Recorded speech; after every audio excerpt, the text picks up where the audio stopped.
మనం కూరగాయలు కొనేటప్పుడు చాలా జాగ్రత్తగా చూసి చెక్ చేసి తీసుకోవాలి.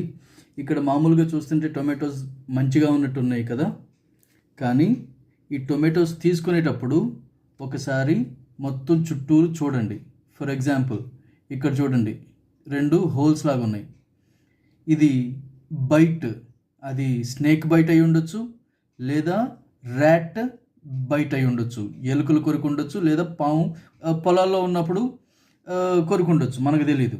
లేదా ఇవి కూరగాయల షాపులో అట్లా పెట్టేసి స్టాక్ ఉన్నప్పుడు అట్లా కొరికేస్తూ ఉంటాయి, ఎలుకలు కొరుకుతూ ఉంటాయి. ఓకే, ఇట్లా చూడండి, ఇట్లా 2 హోల్స్, అసలు 2 హోల్స్ కాదు, ఏం హోల్స్ ఉన్నా కానీ అసలు తీసుకునే వద్దు. Okay, avoid. ఇక్కడ చూడండి, పక్క పక్కన హోల్స్ చూడండి, హోల్స్ కనిపిస్తున్నాయా? ఈ స్నేక్ బైట్ కూడా అయ్యి ఉండొచ్చు. ఓకే, సో ఇక్కడ చూడండి, ఇది చూడండి, ఇదంతా కూడా ఎట్లా హోల్స్ ఉన్నాయి, ఎలుకలు కొరికినట్టు ట్రై చేసి ఉండొచ్చు అవి. సో టొమాటోస్ తీసుకునేటప్పుడు జాగ్రత్తగా వెతికి సెలెక్ట్ చేసుకుని తీసుకోండి. బ్లైండ్గా కూరగాయల షాప్ వాళ్ళని నమ్మేసేసి వాళ్ళని వేసేయమని చెప్పనొద్దు. Okay, so be very careful.